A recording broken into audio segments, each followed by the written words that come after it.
Pues bueno, el mensaje del día de hoy tiene un título muy sencillo, muy breve, pero tiene mucho peso. Y el título es El gozo, tal cual. Solamente ese es el título del mensaje, el gozo. Y sobre esto, sobre el gozo, quiero que hablemos el día de hoy. Quiero que ustedes vean cómo es que Dios define el gozo en su palabra, pero para poder definir es necesario que nosotros sepamos dos cosas. En primer lugar, que nosotros sepamos qué cosa no es el gozo y qué cosa sí es el gozo. Porque aquí va a haber una palabra que voy a estar utilizando mucho, que es muy semejante, que el mundo la utiliza mucho, pero que es una réplica falsa. Para todo atributo, para toda bendición que Dios da, el mundo tiene una réplica, tiene algo que se parece a lo que Dios promete, pero no es. Y la palabra que voy a estar utilizando es felicidad. Felicidad y gozo, en términos generales, son muy semejantes. De hecho, si tú quieres encontrar felicidad en la Biblia, no lo vas a encontrar. Vas a encontrar las palabras como gozo, como regocijo, como gozarse, como alegría, como dicha, pero no vas a encontrar felicidad. Pero cuando nosotros revisamos qué significa felicidad y qué significa regocijo, vamos a encontrar que son básicamente lo mismo. ¿Y por qué es importante que te haga una distinción entre lo que es el gozo y lo que es la felicidad? Y más concretamente, ¿qué es el gozo de Dios y qué es la felicidad del mundo? Es porque es un ideal, es un valor que promueve el mundo. De hecho, tiene tanto peso que la mayoría de las constituciones en los países van a tener tres valores: libertad, vida y felicidad. Más concretamente, y tomamos nosotros como mexicanos referencia para nosotros hacer nuestra constitución, la Declaración de Independencia de los Estados Unidos. Y la Constitución de los Estados Unidos tiene estos tres valores. Dice que todos tenemos derecho a tener vida, libertad y felicidad.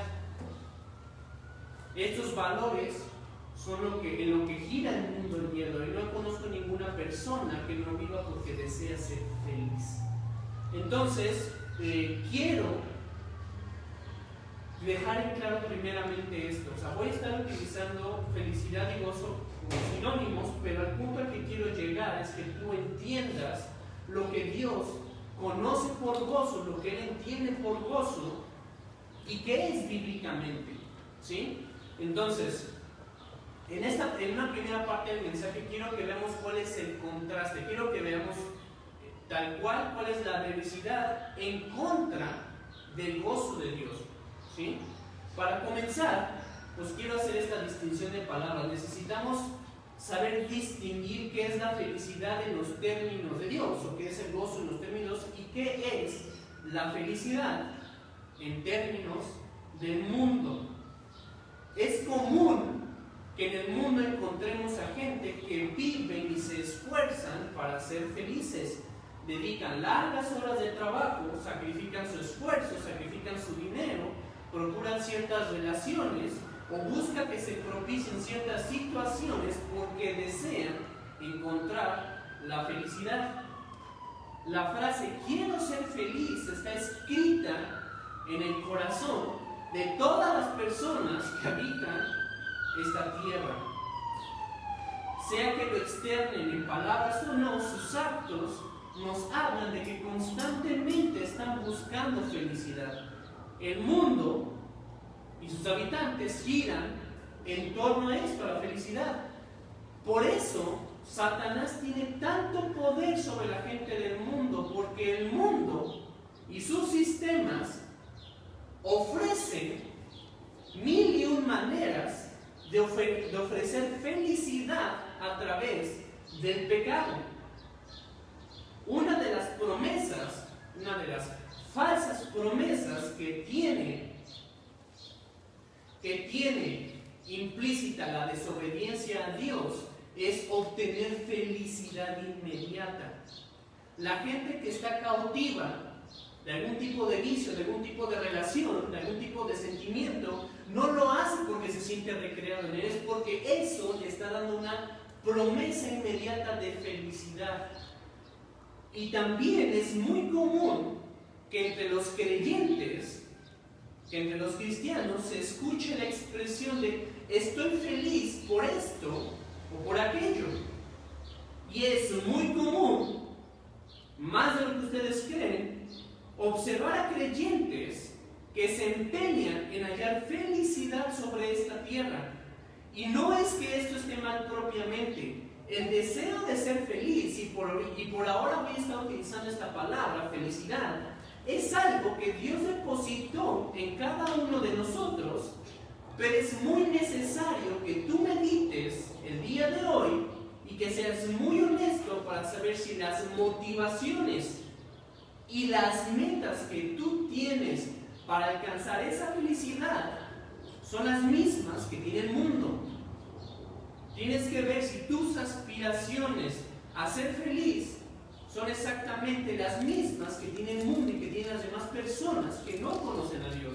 Y repito, no es que esté mal, pero un verdadero hijo de Dios debe de pensar todo el tiempo si su felicidad es la misma que tiene el mundo.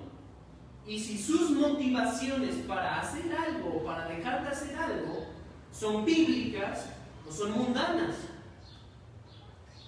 En la Biblia tenemos definiciones de felicidad terrenal y de felicidad espiritual muy claras. La separación de estos dos conceptos, de una felicidad terrenal y de una felicidad espiritual, comienza por la misma palabra que la Biblia emplea. El mundo predica la felicidad como uno de sus valores más altos, y no es que puedo decir que es el valor más alto. Pero Dios emplea una expresión muy diferente y tiene alcances más grandes que la felicidad de esta tierra.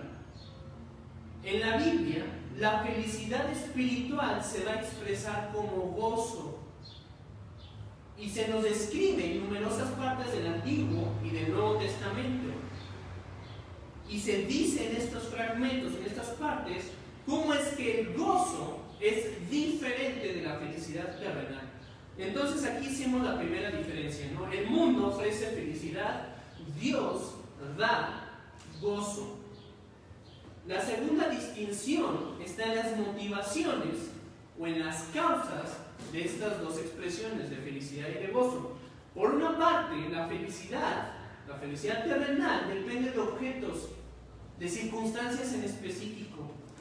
En la Biblia hay numerosos pasajes que hablan de la felicidad terrenal o del regocijo carnal.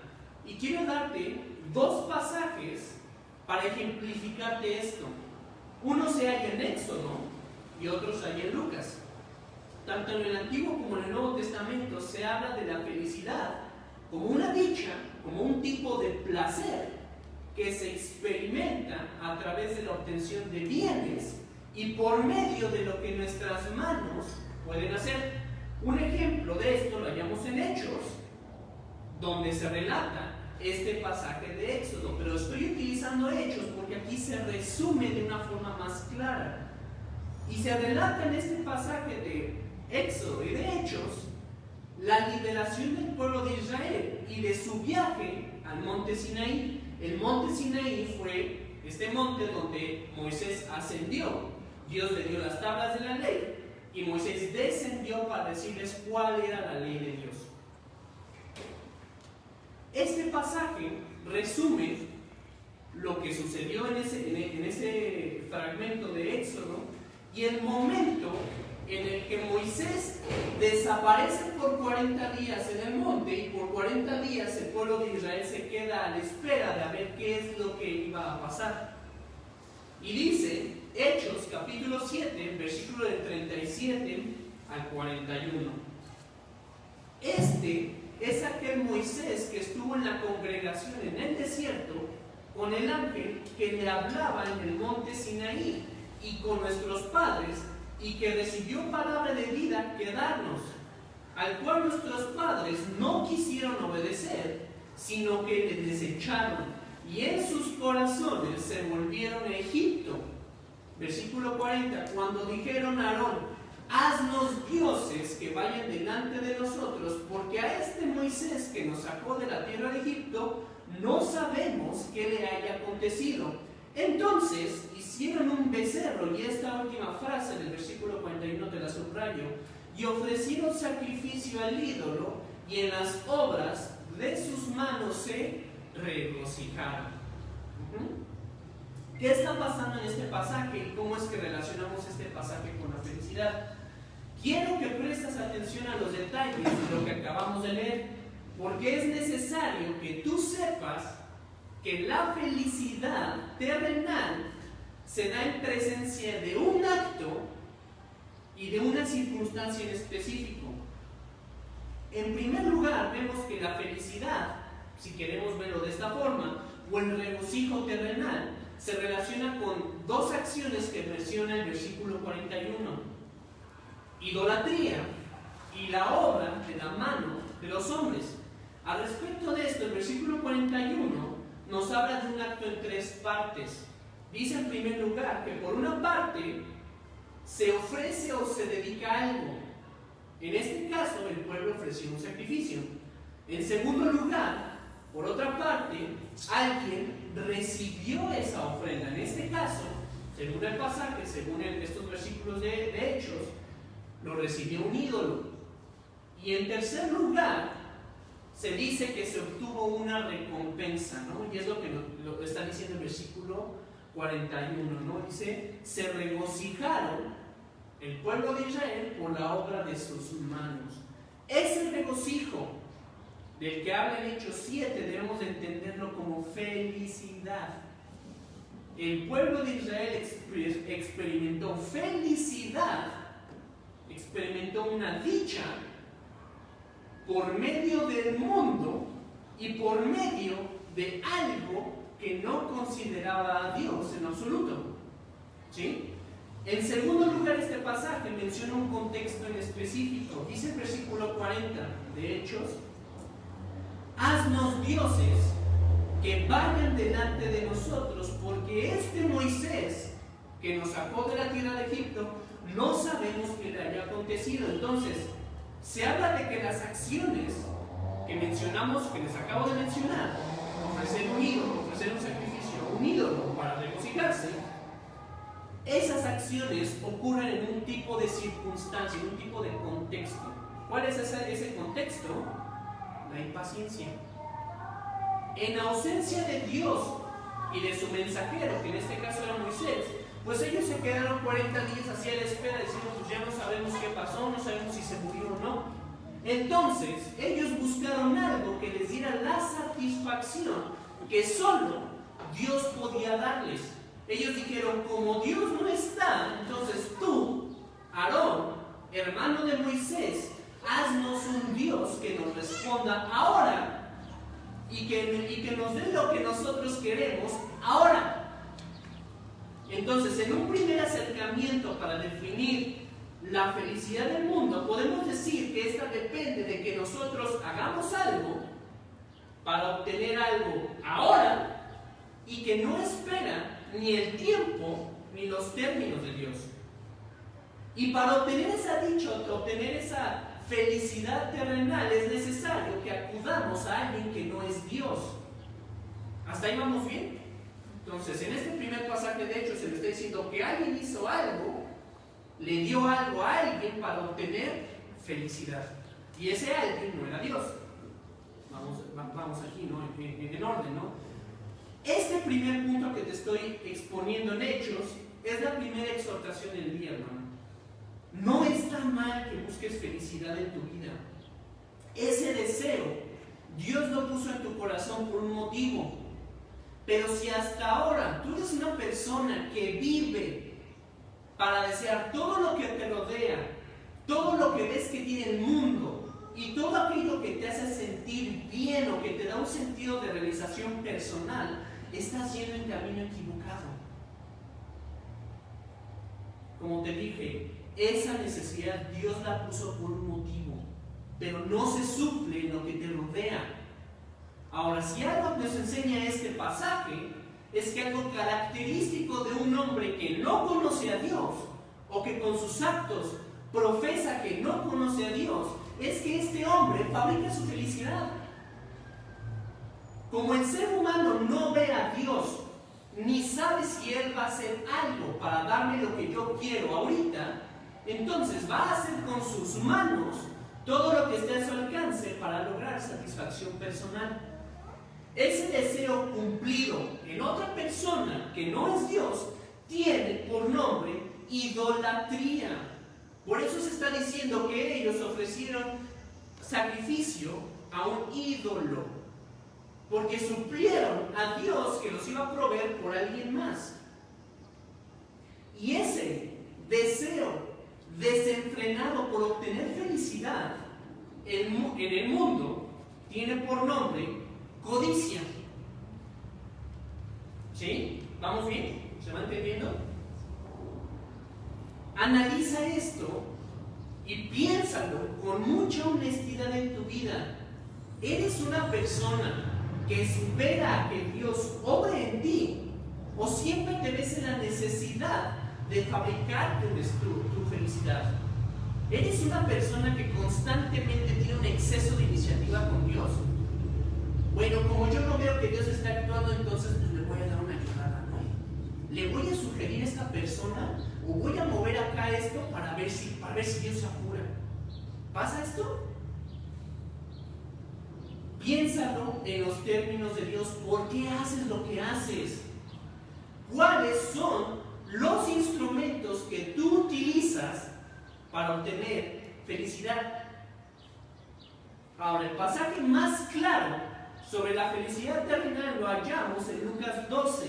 En estos versículos Jesús narra una parábola a la gente que lo seguía para hablar de bienestar y para hablar de felicidad terrenal. En Lucas 12, versículo del 13 al 21, dice: le dijo uno de la multitud: Maestro, vi a mi hermano que comparta conmigo la herencia. Mas él le dijo: hombre, ¿quién me ha puesto sobre vosotros como juez o partidor? Y él les dijo: mirad y guardaos de toda avaricia, porque la vida del hombre no consiste en la abundancia de los bienes que posee. Versículo 16, también le refirió una parábola diciendo: la heredad de un hombre rico había producido mucho, y él pensaba dentro de sí: ¿qué haré? Porque no tengo dónde guardar mis frutos. Y dijo: esto haré, derribaré mis graneros, edificaré mayores, y allí guardaré todos mis frutos y mis bienes. Versículo 19, y diré a mi alma: alma, muchos bienes tienes guardados para muchos años. Repósate, come, bebe, regocíjate. Pero Dios le dijo: necio, esta noche vienen a pedirte tu alma, y lo que has provisto, ¿de quién será? Así es el que hace para sí tesoro y no es rico para con Dios. Al igual que en el pasaje anterior, quiero explicarte en 3 partes lo que Jesús está enseñando aquí.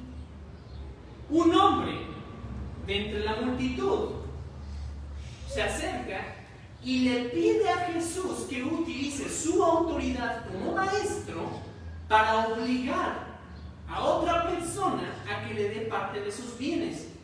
Y aquí hay una actitud muy obvia y muy común entre los creyentes y no creyentes. Nos acercamos a Dios para ordenarle que nos dé algo, o para que fuerce a otra persona para que me dé lo que yo quiero. Porque esto que está diciendo ni siquiera es una petición, es una orden. Este hombre le está ordenando a Jesús: date cuenta de las palabras que dices, maestro, dile.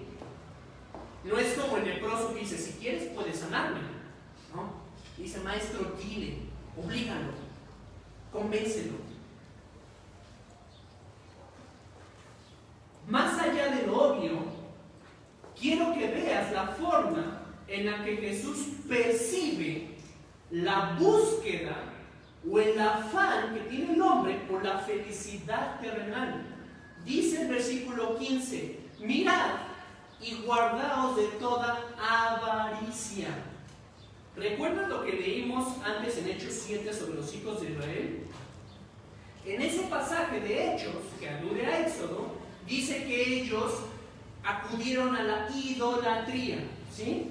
En este pasaje, ellos buscaron a otros dioses para obtener aquello que Dios aún no les daba. Y mira ahora lo que dice Jesús: guárdate de la avaricia, porque en esencia toda avaricia es idolatría. Y aquí puede decirme, oye, pues eso es una exageración. ¿Qué acaso todo aquel que desea es un idólatra? Dios iguala estos dos pecados en su palabra. Dice en Colosenses capítulo 3, versículo 5, dice: haced morir pues lo terrenal en vosotros, fornicación, impureza, pasiones desordenadas, malos deseos, y hasta el último dice, y avaricia, que es idolatría. Avaricia e idolatría delante de Dios son exactamente lo mismo. Entonces, cuando una persona está constantemente tronándose los dedos y dice, yo quiero eso que está allá afuera, pero no sé cómo hacerle, esa persona es un idólatra, porque piensa que eso que está allá afuera le va a dar felicidad. La búsqueda por la felicidad en esta tierra siempre va a entrar en conflicto con Dios por la motivación que tiene en su raíz, la avaricia. Desear con obstinación los bienes y privilegios del mundo constantemente te van a llevar a sustituir a Dios. Es cuestión de tiempo. Si eso ya está en tu corazón, es cuestión de tiempo para que cambies a Dios. En vez de que tu tiempo, tu vida y tu esfuerzo se lo dediques a tu Creador, tu tiempo, tu vida y tu esfuerzo se lo terminas dando a la creación. En vez de que tú vivas para seguir y agradar a Dios, vas a vivir para obtener los favores y los deleites del mundo. La palabra es muy clara. Quien ama las cosas del mundo no tiene el amor del Padre.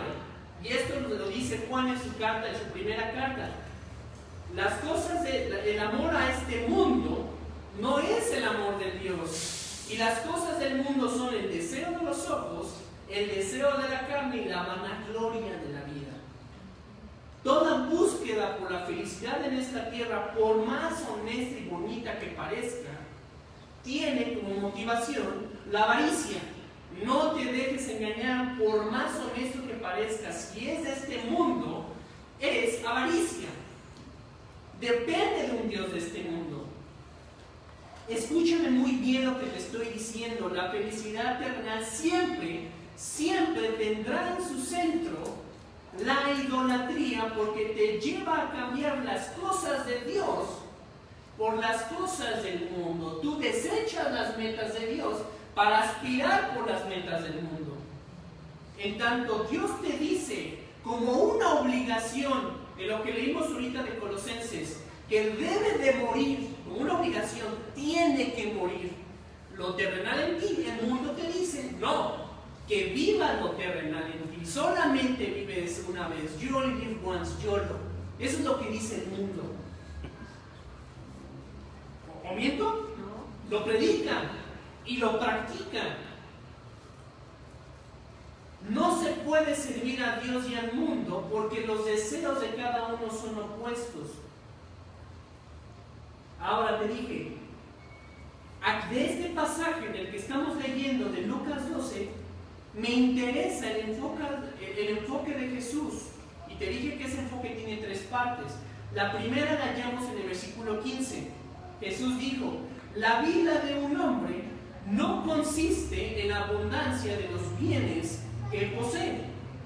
Y te lo quiero repetir de esta forma para que lo comprendas. La felicidad no depende de los bienes.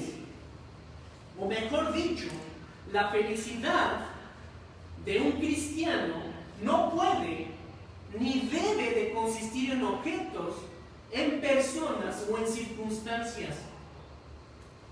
La segunda parte la vamos a encontrar en los versículos 17 y 18. Y te los leo, dice: y él pensaba dentro de sí diciendo, ¿qué haré? porque no tengo dónde guardar mis frutos. Y dijo, esto haré, derribaré mis graneros y los edificaré mayores, y ahí guardaré todos mis frutos y mis bienes. En esta parábola, los frutos son una imagen de la fe que tiene el hombre. Jesús lo expresa y utiliza la imagen de un fruto, porque siempre nuestra fe se debe de manifestar en algo. Nuestra fe es una semilla. Esa es la idea que se transmite en Hebreos 11 cuando se nos define la fe. La fe es la esperanza de lo que se espera obtener en un futuro. La fe es una semilla y siempre va a aflorar en algo. Es imposible que tú veas la fe de una persona, pero sí es posible que veas los frutos de la fe de esa persona. Nosotros no percibimos qué tanta fe o qué tan intensamente algo cree en algo específico. Lo que sí podemos percibir son los resultados de la fe de otras personas y los resultados de nuestra propia fe. De esa manera, el hombre rico de la parábola se está preguntando, ¿en dónde voy a obtener yo seguridad y esperanza? ¿Por qué no? Y este hombre se lo pregunta con honestidad, porque dice, no tengo dónde depositar mi fe. ¿En qué debo de confiar? ¿En qué debo de depositar mi esperanza o mi seguridad? En el fondo, ese hombre se está preguntando a sí mismo eso. Por eso dice Jesús, que dice este hombre que se habla a sí mismo. ¿Cuál es mi seguridad? ¿Y cuál es mi certeza para asegurarme de que mi felicidad sí se va a cumplir? Los graneros de la parábola son objetos, son situaciones, son personas en las que nosotros depositamos esperanzas.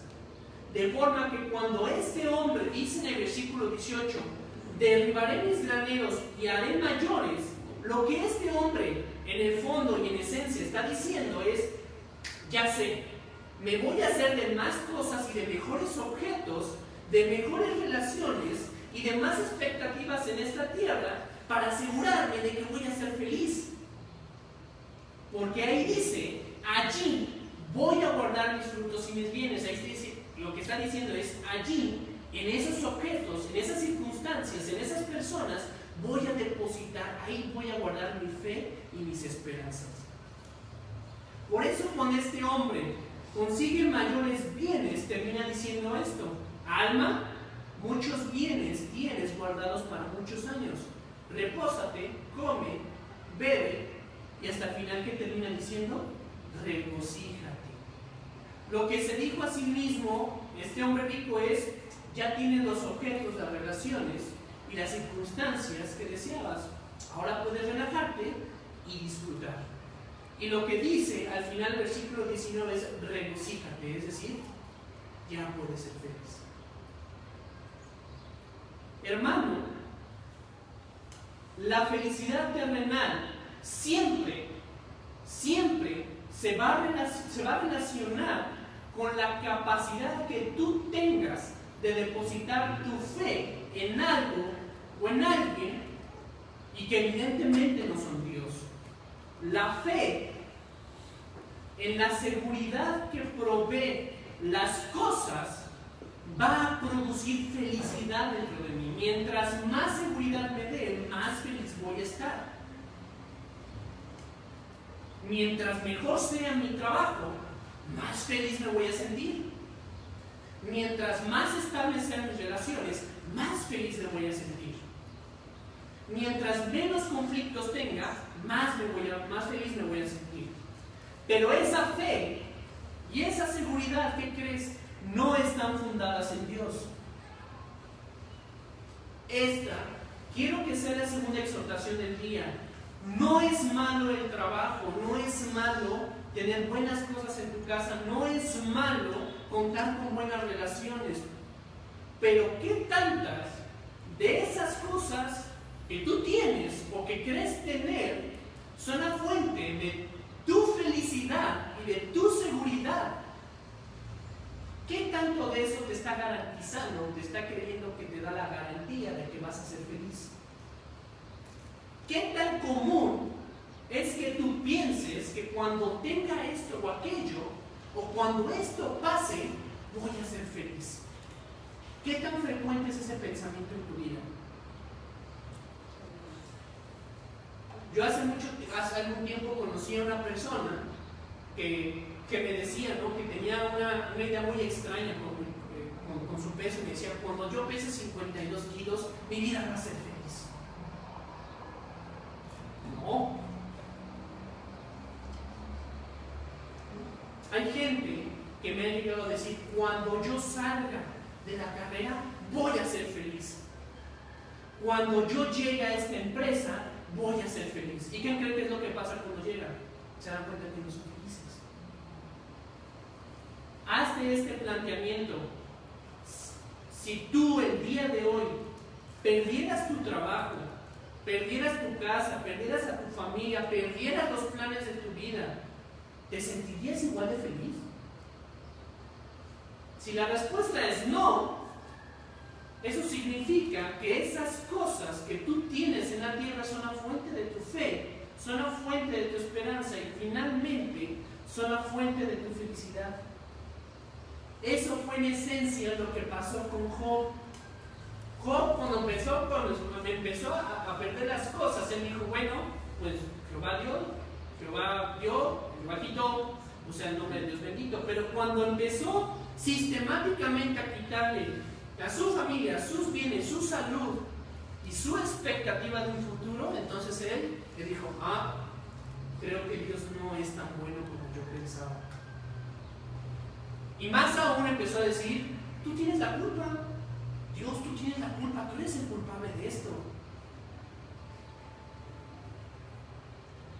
Ahora, claro, a nadie le gusta perder ni su salud ni sus posesiones o que sus relaciones sean afectadas, y esa no es la intención de Dios. Salmo 58 dice que Dios, al que anda en integridad, no le va a quitar el bien. ¿Por qué habría de hacerlo? Si está caminando en integridad, ¿por qué habría de quitar el bien? Y no es este planteamiento que te pongo como si por acto de magia perdiera todo y soy feliz. No, este planteamiento lo estoy usando, y el caso del Job te lo estoy poniendo como ejemplo para poner en evidencia que es muy común que las cosas de esta tierra sean nuestra seguridad y sean nuestra esperanza de ser felices. Es muy común. Y aquí te hago la misma pregunta que hace rato. ¿Por qué haces lo que haces? ¿Por qué quieres emprender un nuevo negocio? ¿Por qué deseas cambiarte de trabajo? ¿Por qué gastas tu dinero en lo que compras? ¿Por qué te relacionas con esta o con aquella persona? Si la respuesta es porque creo que eso me va a ayudar a ser feliz, estás yendo por un camino que te va a alejar de Dios inevitablemente.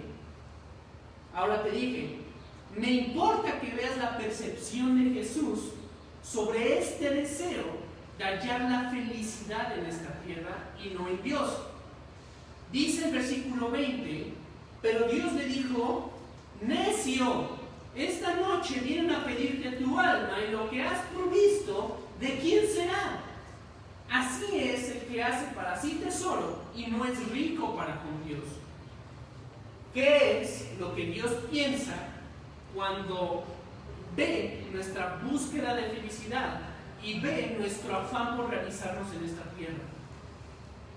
O te cambio la pregunta para que sea más directa. ¿Qué es lo que Dios piensa de mí cuando me afano por desear lo que hay en este mundo? Él me dice, necio, esta noche te van a pedir tu alma. La perspectiva es que esta búsqueda no solamente es necia, sino que te va a costar tu eternidad, te va a costar tu alma. Y en esencia, porque toda persona que se afana por obtener felicidad a través de las cosas del mundo, es un idólatra, es un avaro, es un codicioso. Dice el versículo 9, ¿no sabéis? Dice el versículo 9 de 1 Corintios 6, ¿no sabéis que los injustos no heredarán el reino de Dios. No erréis, ni los fornicarios, ni los idólatras, ni los adúlteros, ni los afeminados, ni los que se echan con varones, ni los ladrones, ni los avaros, ni los borrachos, ni los maldicientes, ni los estafadores heredarán el reino de Dios. Yo sé que este no es el inicio ideal para una predicación sobre el gozo. Probablemente lo que te acabo de decir te produzca todo menos gozo.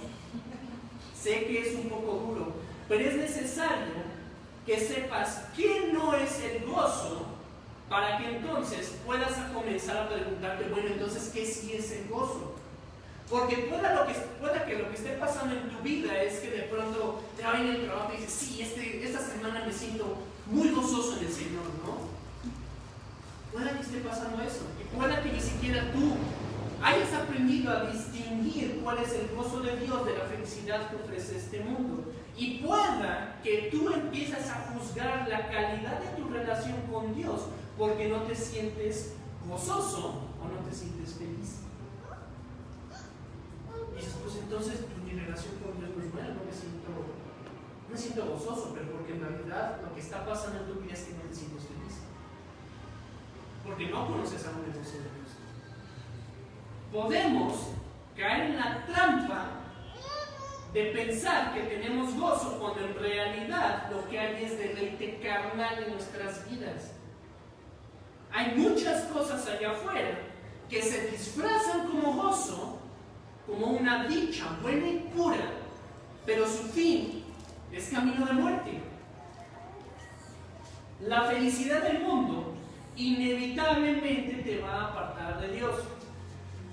La felicidad terrenal, corporal, la que yo percibo, te obligará siempre a saltar de objeto en objeto para continuar siendo feliz. La estadística es que cuando una persona compra algo, su cerebro libera endorfinas y dopamina y se siente feliz.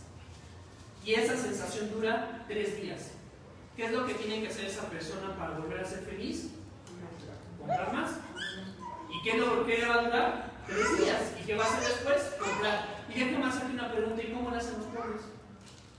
¿Qué pasa si tú no tienes dinero?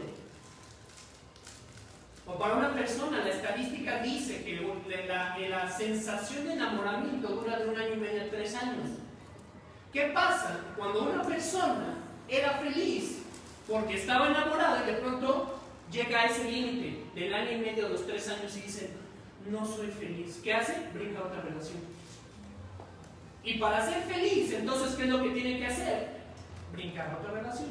¿Y qué pasa con la gente que no tiene habilidad para relacionarse, lo que físicamente no es agraciada? ¿Cómo le hace? Hay algo perverso en la felicidad de este mundo. Parece que la felicidad solamente está reservada para los ricos y los bonitos, ¿no? En cambio, el gozo de Dios siempre te va a acercar más a Dios. El gozo de Dios te va a ayudar a exaltar a Dios y a santificarlo en medio de una tierra podrida. Vas a poder decir, sí, Dios es bueno cuando te está yendo mal. El gozo de Dios es un regalo sobrenatural y te va a dar la oportunidad de estar por encima de las circunstancias y libre de la dependencia de cosas o de personas para sentirte bien.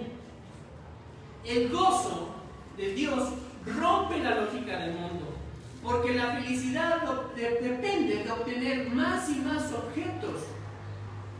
El gozo de Dios brilla donde la felicidad terrenal no puede.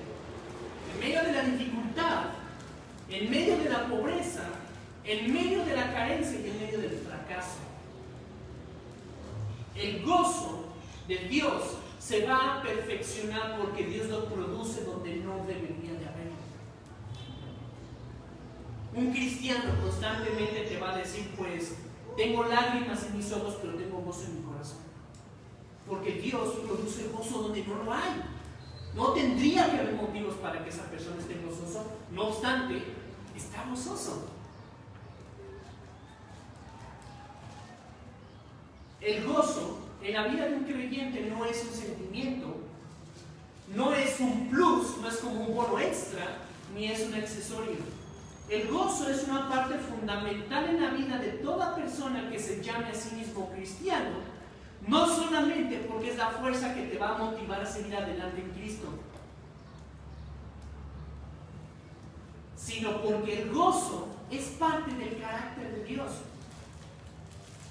Dios no se goza, sino que Dios es un Dios gozoso, es un Dios alegre. Dios siempre está lleno de gozo. Y porque Él es un Dios gozoso, es un Dios alegre, nosotros por eso tenemos gozo. Dios es así. Si tú quieres saber cómo es la personalidad de Dios, el mejor lugar para averiguar esto es Gálatas capítulo 5, versículos 22 y 23. Y dicen: mas el fruto del Espíritu es amor, gozo, paz, paciencia, benignidad, bondad, fe, mansedumbre, templanza. Contra tales cosas no hay ley. No hay norma que aplique para esto. Y lo puedes entender en cualquier sentido. Cualquier persona que tiene amor, gozo, paz, paciencia, benignidad, bondad, fe, mansedumbre, templanza, la ley no aplica para él. Porque todo el bien se desprende de esto, que es el Espíritu de Dios. Y no hay ninguna condición del mundo que aplique para esta persona, porque el Espíritu de Dios es así, no está sujeto a condiciones.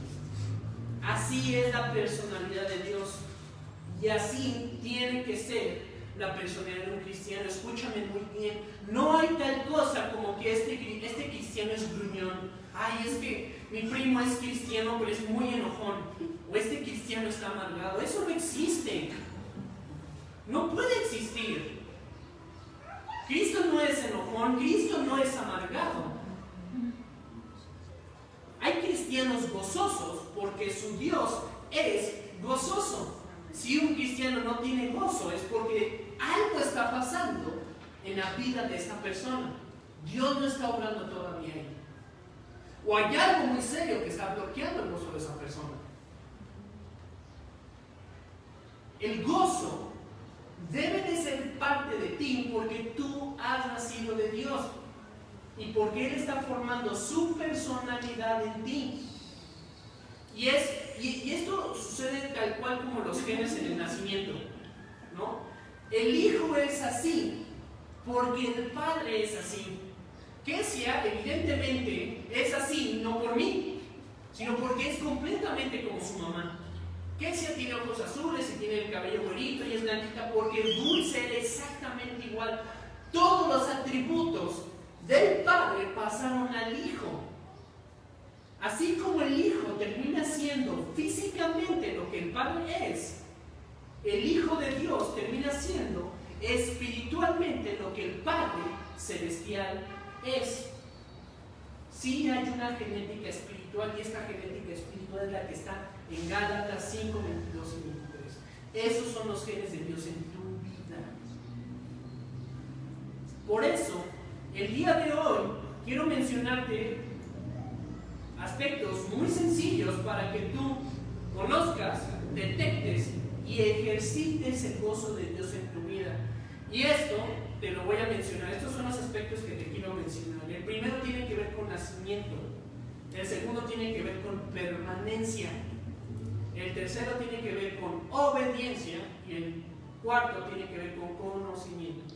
Entonces, si te los quieres grabar de alguna forma, es nacer, permanecer, obedecer y conocer. ¿Sí? Y en esta parte, yo ya no te voy a hablar realmente, te voy a leer lo que es la palabra de Dios. ¿Cuál es la evidencia que Dios te está dando a ti para que el gozo sea producido en tu vida? Entonces, lo primero es nacer. Cuando nosotros leemos Gálatas 5, lo que vimos hace ratito, que hay amor, gozo, paz, paciencia, bondad, benignidad, fe, mansedumbre, templanza, se mencionan como fruto del Espíritu. Y estos, al decir que son del Espíritu, es que son producidos y manifestados por el Espíritu Santo. Y esto tiene dos implicaciones. La primera es que no lo pueden producir las obras de la carne. Tú, a través de lo que hagas, no puedes experimentar ni producir gozo. No hay nada sobre la faz de la tierra que pueda producir o replicar el gozo de Dios. Es exclusivo del Espíritu Santo. El gozo proviene directamente del corazón de Dios. Por eso, importa poco si tienes mucho o nada, si te está yendo bien o mal, si estás en problemas o estás en paz exteriormente. Y es porque Dios, del interior de su espíritu, te está suministrando ese gozo, y por lo mismo ese gozo dura, es intenso y es permanente.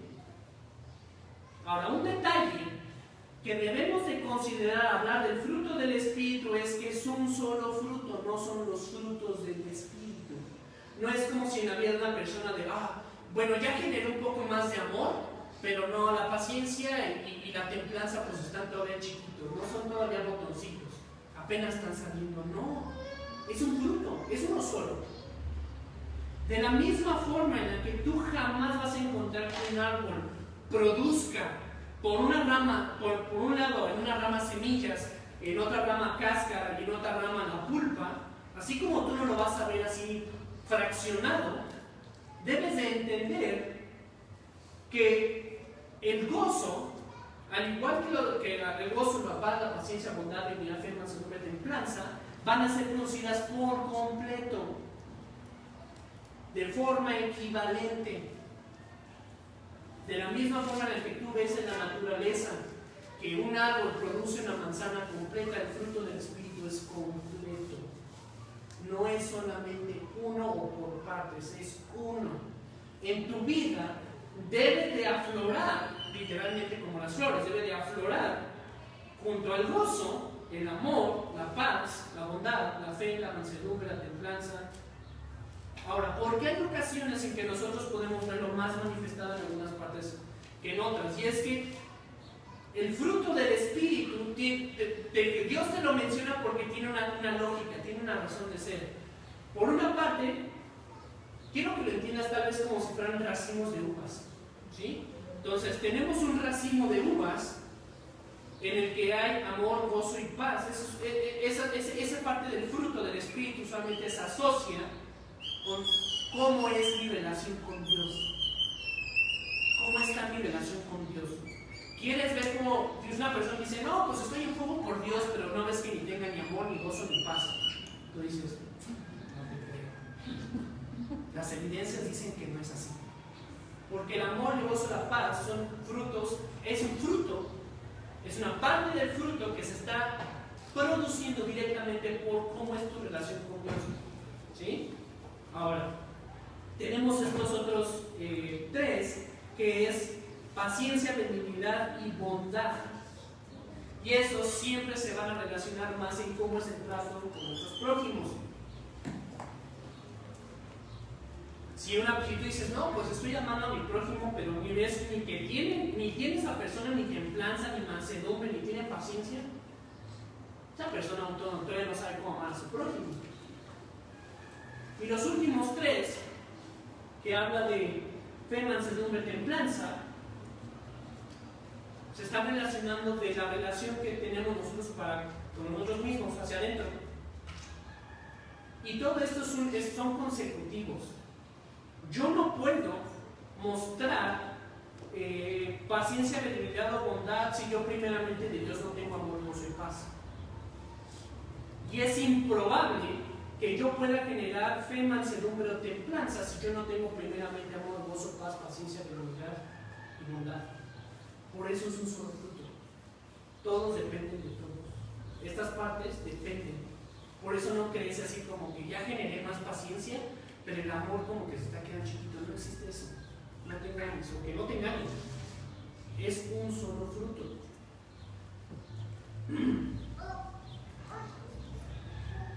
Entonces, eso es al respecto de nacer. El gozo viene producto de nuestro nacimiento espiritual. Como Dios tiene gozo, yo tengo gozo.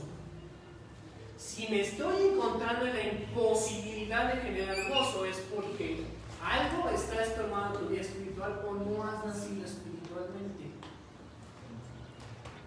Ahora, lo segundo es que el gozo germina, empieza a crecer cuando nosotros permanecemos. Juan 15, capítulo 4, Juan 15, versículo del 4 al 11 dice, y quiero que veas cómo es que empieza Jesús y cuál es el fin de lo que te está diciendo Jesús que va a generar la permanencia, ¿sí?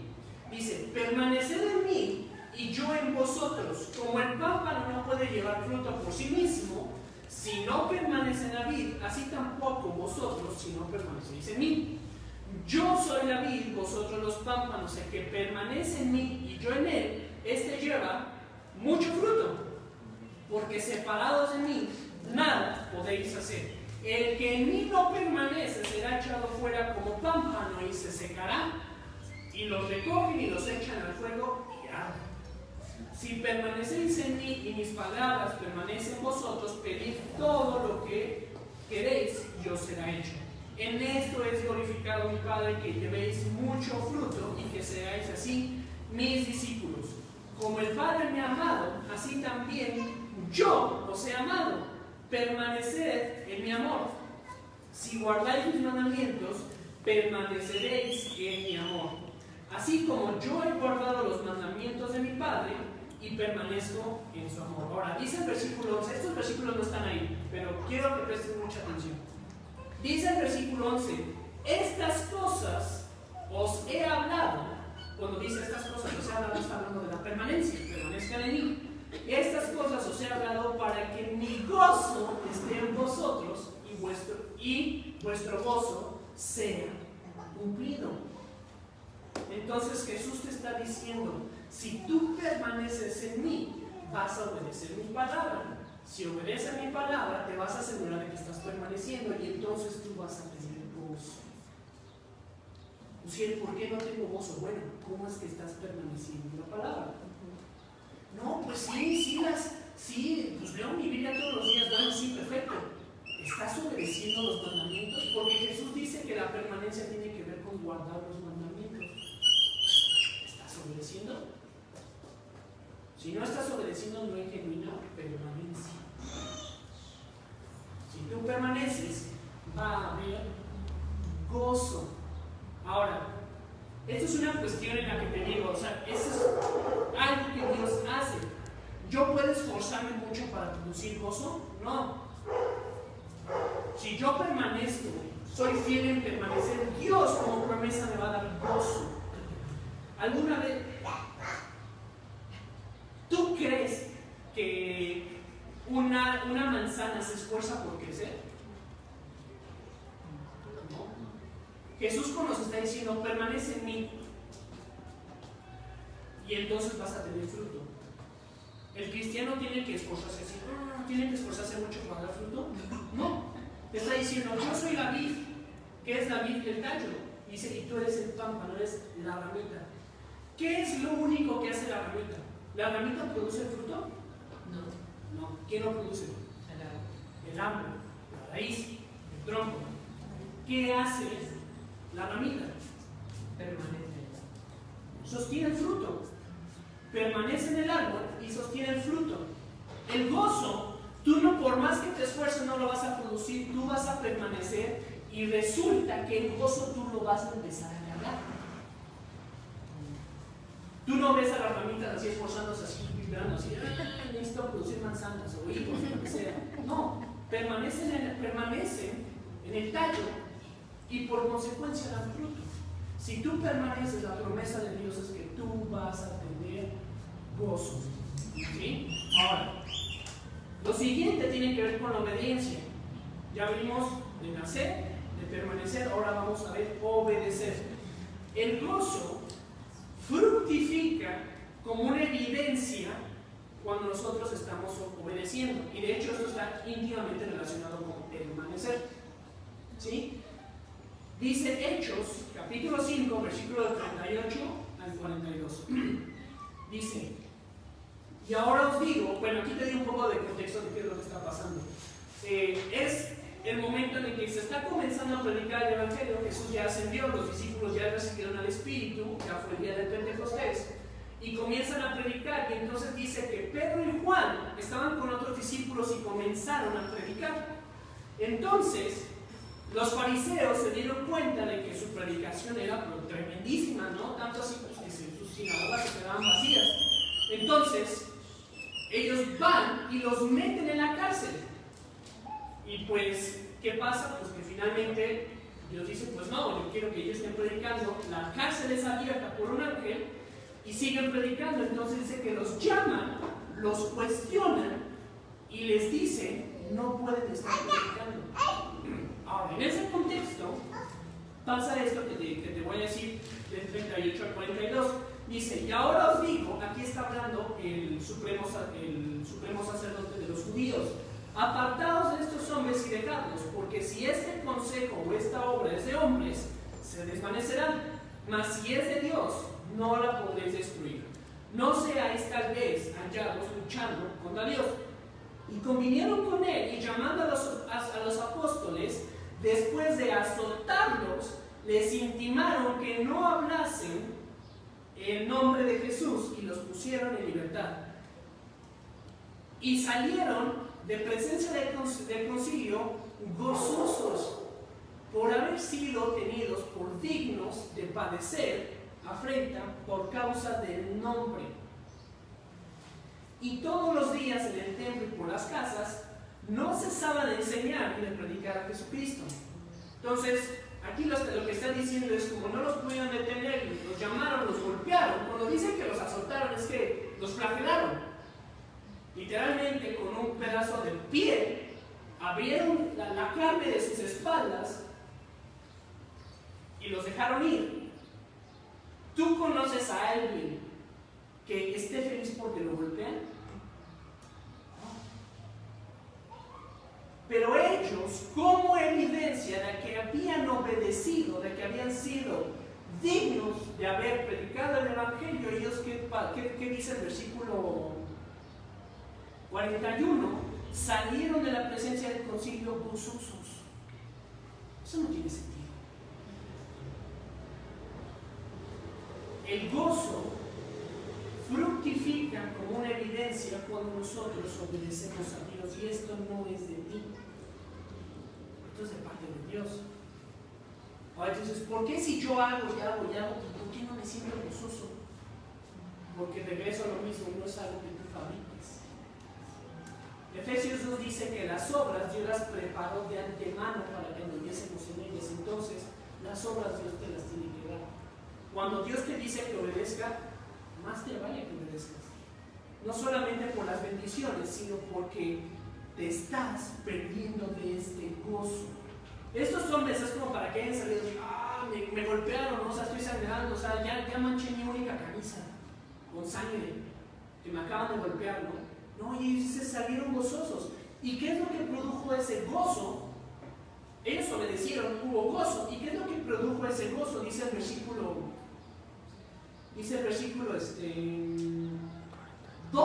42, perdón, dice, y todos los días en el templo y por las casas no cesaban de enseñar y predicar a Jesucristo. Obedecieron, hubo gozo, y ese gozo que los estimuló a obedecer más. Más allá de sentirse intimidados, quisieron obedecer más. Y el último punto que te quiero compartir es que el gozo se nutre cuando nosotros conocemos de Dios.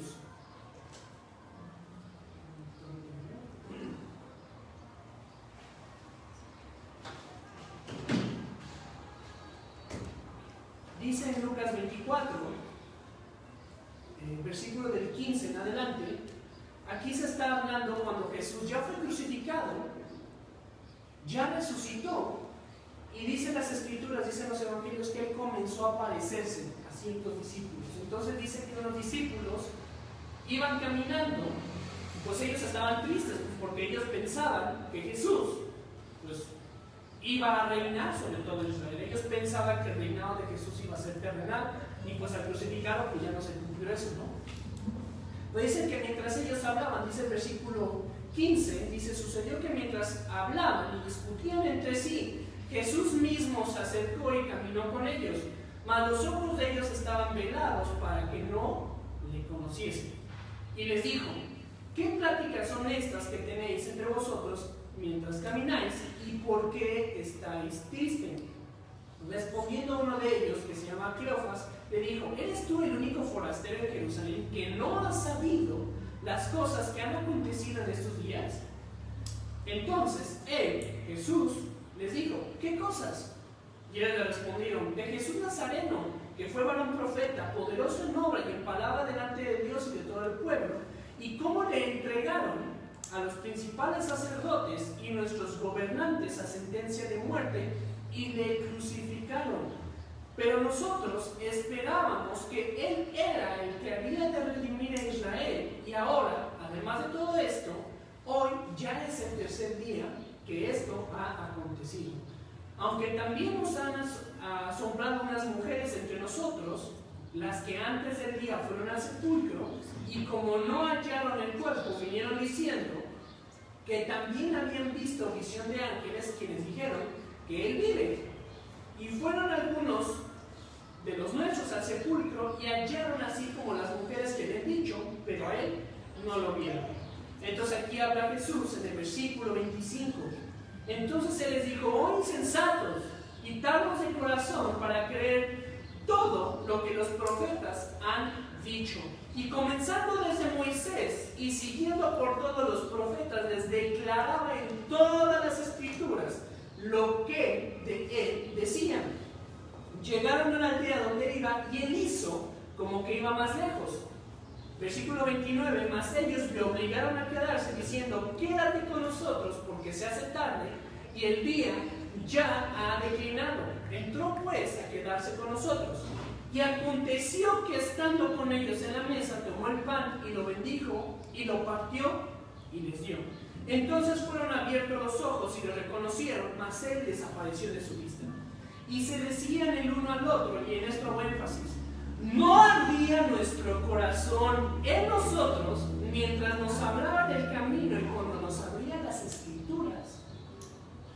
Ellos iban caminando, de pronto alguien se les acerca. Jesús intencionalmente dice que los veló espiritualmente para que ellos no lo reconocieran. No es así de que Jesús llevó un capote y no lo vieron, no. Espiritualmente sus ojos estaban cegados y no lo reconocían. Entonces dice que en el camino Él comenzó a hablarles de cómo es que las escrituras hablaban de Él mismo, hablaban del Cristo, hablaban del Mesías, cómo es que las profecías apuntaban hacia Jesús. ¿Sí? Entonces dice que llegan a cierto punto donde los discípulos ya tenían que quedarse. Jesús dijo: bueno, pues yo sigo más adelante. Y dijo: no, quédate con nosotros. ¿Por qué? Porque les estaba agradando lo que les estaba diciendo, les gustaba, les daba un gozo interior. Entonces dice que pasa algo que solamente sus discípulos sabían que Jesús hacía. Partió el pan y lo bendijo, y en ese momento entonces ellos conocieron que era Jesús. Y dice que Jesús desapareció en ese momento. Y ellos dicen: ¿no estaba ardiendo nuestro corazón cuando nos estaba hablando de Él en el camino? El gozo se produce cuando tú conoces a Dios. Mientras tú más descubres quién es Dios, más gozoso te vas a sentir. El resultado final de lo que tú tienes que obtener a la hora de que te acercas a la palabra no es solamente decir: Dios, ¿cómo le hago en este problema? O Dios, ayúdame porque me siento así. No. El resultado final que debería de haber eso es conocer y descubrir quién es Dios. Y eso es un testimonio personal que yo te comparto. A mí lo único que realmente me estimula a seguir predicando es que después de ver en las Escrituras quién es Jesús, digo, Jesús, es increíble, cómo me hubiera encantado estar ahí para poder verle. ¿Por qué? Y eso te llena de gozo, y eso te estimula, te impulsa a continuar haciendo aún cuando todas las circunstancias te dicen que está mal, o que no vale la pena, o que no va a haber resultado de lo que estás haciendo. Conocer a Jesús produce un gozo constante, permanente, que te lleva y te impulsa al siguiente descubrimiento. Quiero saber más de quién es Jesús. Entonces, lo que te quería compartir sobre el gozo verdadero de parte de Dios es que este primeramente se da por nacimiento. Dios te lo da porque son parte de sus genes. No es algo que yo produzca. No es como ves llegar a la persona de la iglesia que tiene un carrazo y que tiene todos los bienes que uno puede decir. Y dices, ay, hermano, qué gozoso está, ¿no? Eso no me dice nada. Yo me fío más bien de la persona que me dice, pues mira, la verdad es que me está yendo muy mal el trabajo, pero estoy muy confiado, estoy alegre de que Dios esté a cargo. Eso sí es testimonio, eso sí te lo creo que es gozo. Entonces, nacimiento, Dios te lo da porque Él es gozoso, es parte de su espíritu. Lo segundo es que es permanencia. Tú no te esfuerzas a seguir para producirlo, no permaneces. Lo tercero es obediencia. Cuando tú atiendes a la voz del Espíritu, el Espíritu te confirma de que hiciste bien porque te da gozo. Es como si Dios te diera una espalda y te dijera, hiciste muy bien. Sé que fue difícil, pero era lo correcto. Y tú sientes ese gozo. Y lo siguiente es cuando tú conoces, descubres quién es Dios. Y es una sensación que la debes de entender como dice este versículo. No ardía mi corazón, es un ardor en mi corazón. Arde, es intenso, es permanente. Ellos querían seguir experimentando eso y le dijeron, Jesús, quédate, queremos seguir experimentando eso. Ese descubrimiento te lleva a querer conocer más de Dios. Hermano, analiza qué es lo que has estado experimentando en tu vida. ¿Hay felicidad o hay gozo? Honestamente, al ver cómo es la felicidad del mundo, yo no quiero nada que ver conmigo. Yo quiero el gozo de Dios. El gozo de Dios constantemente te va a estar impulsando a querer acercarte y a probar más de Dios. Para una persona que verdaderamente ha experimentado el gozo de Dios, no puede dejar de experimentarlo. Y es porque Dios puso esa necesidad en toda la gente para que solamente Él la pueda suplir. Piensa y sé muy honesto. ¿Por qué haces lo que haces? ¿Para ser feliz? ¿O porque aspiras al gozo de Dios? Vamos a orar. Señor Jesús, te doy muchas gracias. Gracias porque tu palabra es buena, tu palabra es fiel, Señor. Te ruego que tú pues hables a tu iglesia, Señor. Mis palabras permiten que se diluyan, Señor, que solamente permanezca tu consejo, Señor. Oro para que ese gozo pues permanezca en nosotros, para que te podamos descubrir más, experimentar más, Señor, porque estamos anhelantes, estamos expectantes de ese gozo, Señor. Te damos gracias. Gracias en el nombre de tu amado Cristo Jesús. Amén.